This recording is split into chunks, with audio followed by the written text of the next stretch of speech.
Okay વિદ્યાર્થી મિત્રો, બાળકો, રાઉલ્ટ નો પહેલો નિયમ આપણે ભણી ગયા છે. બરાબર. લાસ્ટ લેક્ચરમાં રાઉલ્ટ નો પહેલો નિયમ લીધો છે. Step back to back video આવશે હમણાં આના, કેમ કે ફટાફટ ચેપ્ટર પતાવી દેશું હવે. ઠીક છે, ને આગળ થોડું વધારે કરવું પડશે એટલા માટે. તો અહીંયા જે છે રાઉલ્ટ સેકન્ડ લો લેવાનું છે. પહેલો નિયમ જે હતો તે વોલેટાઇલ સોલ્વન્ટ અને વોલેટાઇલ સોલિડ માટે હતો, કે બાષ્પશીલ દ્રાવક અને બાષ્પશીલ દ્રાવ્ય માટે હતો. હવે રાઉલ્ટ સેકન્ડ લો જે હું કેવું છું એ કયો છે, તો કે RLVP. કયો છે? RLVP છે. એટલે રિલેટિવ લોવરિંગ વેપર પ્રેશર છે. કયો છે? રિલેટિવ લોવરિંગ વેપર પ્રેશર છે. એટલે કે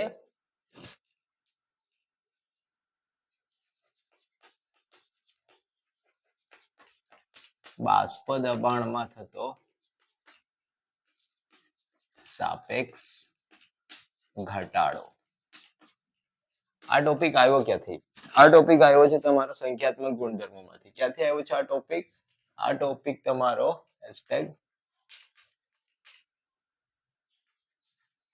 કોલિગેટિવ પ્રોપર્ટીઝ માંથી આવેલો છે.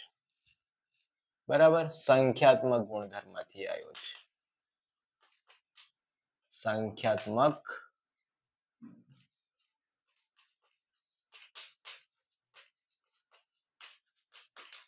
માંથી આવ્યો છે.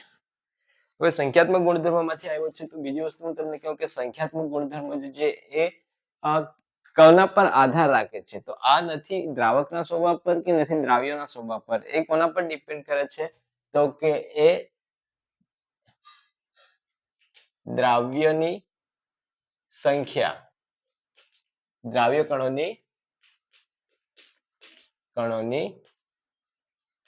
સંખ્યા પર આધાર રાખે. જથ્થાત્મક ગુણધર્મ છે ને, દ્રાવ્ય કણોની સંખ્યા પર આધાર રાખે. ઓકે. તો કોના પર?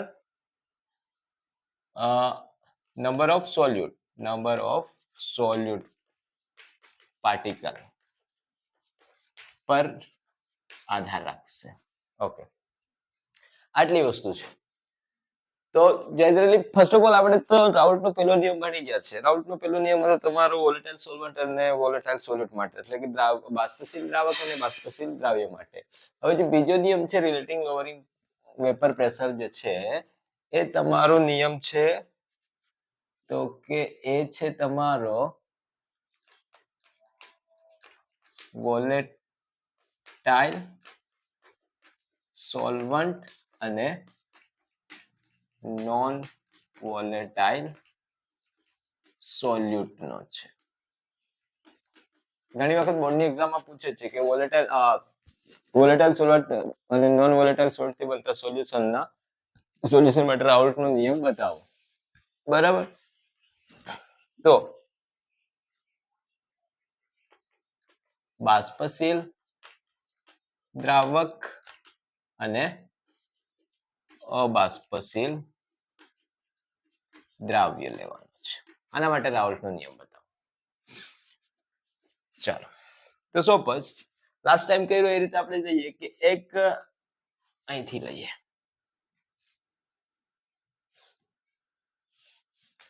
એક કન્ટેનર લઈ લીધું છે કે જેમાં કોમ્પોનેન્ટ કે ઘટક કયો લીધેલો છે? એક લીધેલો છે. હવે એમાં જે છે એ પાછું કેવું છે? વોલેટાઇલ છે, બાષ્પશીલ છે. આ કોમ્પોનેન્ટ તમારો કેવો છે? વોલેટાઇલ છે, બાષ્પશીલ. તો સીધી વસ્તુ છે, અહીંથી બાષ્પ નીકળતી હશે. બરાબર. અને આના પર અથડાતી હશે. તો આનું વેપર પ્રેશર જે છે એ તમારું P01 થશે. P01 થશે. હવે આમાં જ લઈએ કે કોઈ એક નોન વોલેટાઇલ આ જે પદાર્થ છે, આ જે કમ્પાઉન્ડ છે, આ નોન વોલેટાઇલ એટલે કે અબાષ્પશીલ પદાર્થ કોમ્પોનેન્ટ કે દ્રાવ્ય જેને આપણે શેમાં એડ કરવાનું છે કે આ સોલ્યુશનમાં એડ કરી દઈશું. તો સ્ટાર્ટિંગમાં શું હતું? સ્ટાર્ટિંગમાં હતું માત્ર ને માત્ર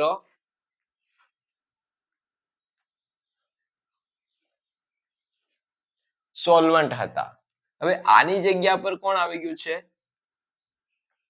સોલ્યુટ પણ આવી ગયો છે. તો આના બાષ્પ દબાણમાં ઘટાડો થશે, સીધી વસ્તુ છે. પહેલા જ કીધેલું મેં કે તમને દ્રાવકનું બાષ્પ દબાણ હંમેશા વધારે છે અને દ્રાવણનું બાષ્પ દબાણ ઓછું છે. પ્યોર કન્ડિશનમાં વેપર પ્રેશર હંમેશા વધારે છે. આ તો પાછું કેવો નાખીએ છીએ કે અબાષ્પશીલ નોન વોલેટાઇલ એડ કરીએ છીએ. ઠીક છે, તો બાષ્પ દબાણમાં તો ઘટાડો થશે. તો વેપર પ્રેશરમાં જે ઘટાડો થાય છે, તો જ્યારે આ દ્રાવણ બની જાય છે, આ દ્રાવણ બની જાય, સોલ્યુશન બની જાય છે, એ સમયે આનું વેપર પ્રેશર P1 છે. તો સીધી વસ્તુ છે, આ વધારે હશે અને આ ઓછું હશે. તો એ બાષ્પ દબાણમાં થતો ઘટાડો કેટલો થયો? તો કે delta P is equal to કેટલો થશે? તો કે વધારેમાંથી ઓછું, આ વધારે છે અને આ ઓછું છે. તો P0 ડેલ્ટા P1 જ લઈએ, કેમ કે આ એક જ સોલ્યુશન કોમ્પોનન્ટમાં લીધું છે. P01 માઇનસ P1 રહેશે. પણ અકોર્ડિંગ ટુ રાઉલ્ટ લો, આપણને રાઉલ્ટના નિયમ પ્રમાણે ખબર છે શું છે કે રાઉલ્ટ લો આના પ્રમાણે ખબર છે કે P ચલે છે x, બરાબર? P ચલે છે x એટલે કે P1 ચલે છે x1 લઈએ તો અહીંયા P1 ઇઝ ઇક્વલ ટુ આપણે શું લખી શકીએ? P01 x1 આ વેલ્યુ લખી શકીએ. P1 બરાબર, તો P1 ઘટાડો કેટલો થયો કે જેટલું વધારે છે એમાંથી ઓછું ઘટી ગયું. બીજી વસ્તુ તો કે P1 બરાબર, તો આ વેલ્યુ આપણે પુટ કરી શકીએ. તો અહીંયા આપણે લઈ લઈએ કે delta P1 is equal to P01 minus P01 x1 આ રીતે લખાશે. આની વેલ્યુ આપણે અહીંયા પુટ કરી દીધી કે જે રાઉલ્ટના નિયમ પરથી આવી. હવે P1 અને P01 અને P01 ને કોમન કાઢી લઈએ તો બચશે શું? ડેલ્ટા P1 P01 કોમન, બરાબર? તો અહીંયા જે છે તમારું શું આવશે કે P01 કૌંસમાં આવશે તમારો 1 માઇનસ x1. શું આવશે? 1 માઇનસ x1. હવે એક બીજી વસ્તુ પણ ખબર છે કે અહીંયા તમે જોશો કે કોઈ પણ સોલ્યુશનમાં મોલ ફ્રેક્શનનો સમ કેટલો થાય? x1 પ્લસ x2 હોય તો એ 1 થાય. 1 હોય તો સપોઝ અહીંયા 1 માઇનસ x તો શેની વેલ્યુ છે? તો x2 ઇઝ ઇક્વલ ટુ 1. આની વેલ્યુ ફાઇન્ડ કરો તો 1 માઇનસ x1 થશે. તો આ તો x2 ની વેલ્યુ છે અને આપણે અત્યાર સુધી x2 બરાબર શું છે? મોલ ફ્રેક્શન ઓફ સોલ્યુટ છે, એટલે કે દ્રાવ્યના મોલ અંશ છે. શું છે? દ્રાવ્યના મોલ અંશ છે. તો તમે અહીંયા શું લખી શકો?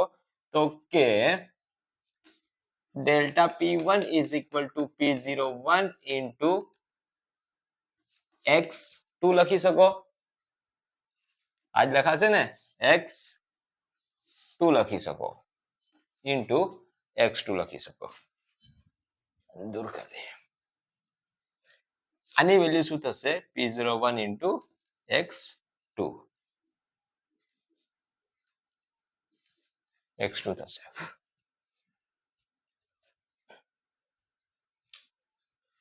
ઓકે, ક્યાં સુધી આવશે? હા, તો હવે x2 બરાબર શું થાય? તો કે નંબર ઓફ, તેથી આ વસ્તુ પર તમને ખબર હોવી જોઈએ કે x2 બરાબર શું થશે?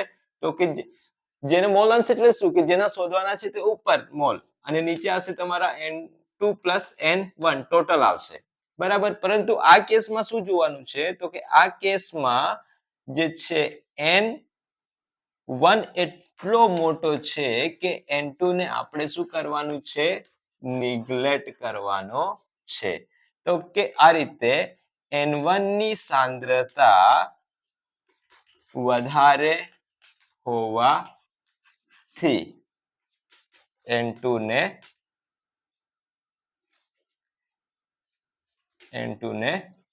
અવગણતા આ રીતે થશે. ઓકે, N2 ને અવગણતા. તો x2 ઇઝ ઇક્વલ ટુ શું થશે? તો કે અહીંયા મૂકતા જઈએ ને, બરાબર. તો delta P1 is equal to P01. આના બરાબર શું મૂકવાનું છે? આને આપણે આ બાજુ ખસેડીએ ને. Okay, delta P01 is equal to N2 બટા N2 ઇન્ટુ પ્લસ N1 થશે. આ વસ્તુ થશે. ઓકે, હવે તો કે અહીંયા કયું સેન્ટેન્સ લખવાનું છે કે તેથી N1 ની કન્સન્ટ્રેશન જે છે એ કેવું છે? વધારે છે N2 કરતા. એટલે તેથી N2 ને શું કરવાનું છે? આપણે નિગ્લેક્ટ કરવાનું છે. એટલે કે N1 ની સાંદ્રતા વધારે હોવાથી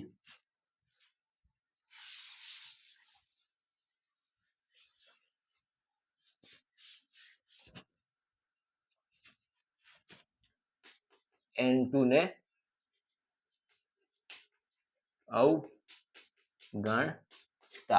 બરાબર, ગાંધીજી કરતા ખરાબ અક્ષર થઈ ગયા. ઓકે, તો અહીંયા શું બનશે? તો અહીંયા બનશે ડેલ્ટા P1 બટા P01 ઇઝ ઇક્વલ ટુ શું થઈ જશે? N2 બટા N1 થઈ જશે. હવે નંબર ઓફ મોલ N બરાબર તો શું થાય? વેટ બાય મોલર માસ થાય, વજન ભાગ્યા અણુભાર થાય. તો અહીંયા આવશે તમારું તો કે ડેલ્ટા P1 છેદમાં P01 is equal to N2 બરાબર W2 છેદમાં M2 થઈ જશે. નીચે N1 W1 છેદનો છેદ અંશ, ડિનોમિનેટર ન્યુમિનેટરમાં M1 થઈ જશે. ઓકે, આટલી વસ્તુ થશે. તો આ થશે તમારું, એક તો આના પરથી તમારો નિયમ બનશે અને ફાઇનલી તમારું કેલ્ક્યુલેશનમાં આ વસ્તુ આવશે. હવે આમાં કોણ શું છે એ વસ્તુ તમારે લખવું પડશે. ઇંગ્લિશમાં લખી દે ને ગુજરાતીમાં બોલી દે એટલે ખ્યાલ પડી જશે. બરાબર. તો કે અહીંયા W2 જે છે એ શું છે? વેટ ઓફ સોલ્યુટ છે, દ્રાવ્યનું વજન છે. અને M2 શું થશે? મોલર માસ ઓફ સોલ્યુટ, દ્રાવ્યનું અણુભાર થશે. W1 વેટ ઓફ સોલવન્ટ એટલે કે દ્રાવકનું વજન થશે. M1 શું થશે? તો કે મોલર માસ ઓફ સોલવન્ટ એટલે કે દ્રાવકનો અણુભાર થશે. બરાબર. બીજી કોઈ વસ્તુ લખવાની બાકી છે? ડેલ્ટા P1 અથવા ડેલ્ટા P જે છે કે ડિફરન્સ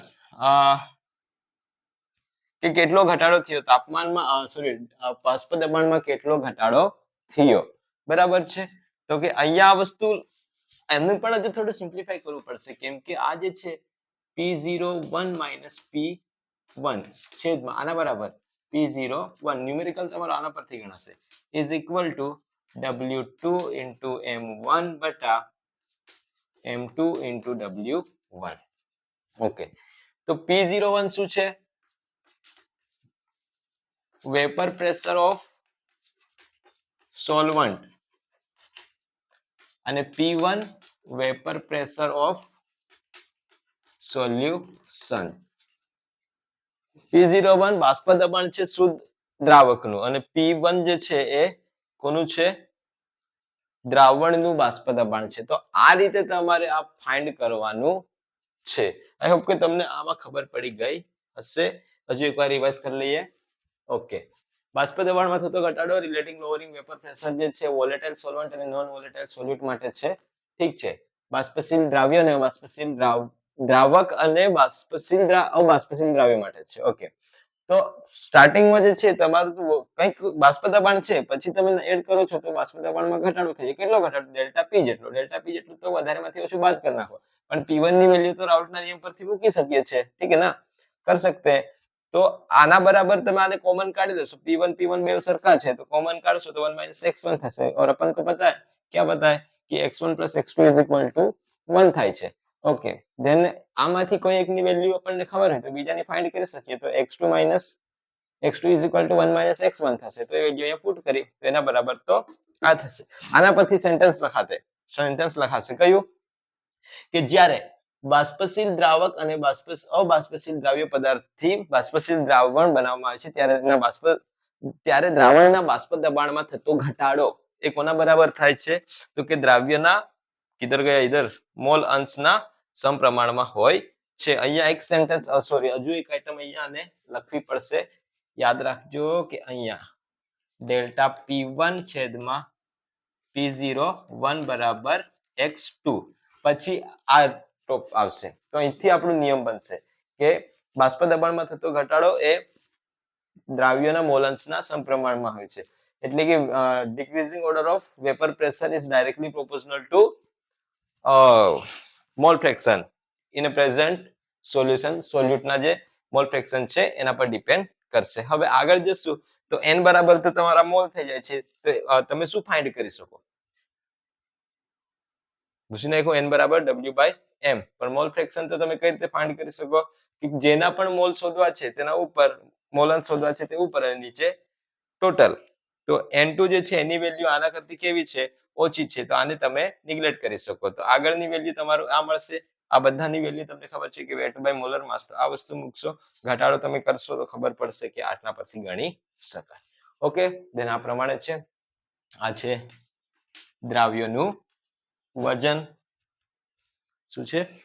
દ્રાવ્યનું વજન. આ છે દ્રાવ્યનો અણુભાર. આ છે દ્રાવકનું વજન. આ છે દ્રાવકનો અણુભાર. આ છે દ્રાવકનું બાષ્પ દબાણ અને આ છે દ્રાવણનું બાષ્પ દબાણ. ઓકે, આ રીતે છે. આઈ હોપ કે આ રાઉલ્ટનો સેકન્ડ લો તમને ખબર પડી ગઈ હોય. તો અહીંયા સુધી રાખીએ. નેક્સ્ટ લેક્ચર આપણે આઈડિયલ સોલ્યુશન લઈએ યા ફિર એલિવેશન ઓફ બોઇલિંગ પોઈન્ટ ગમે તે લઈ લેશું. ઠીક છે.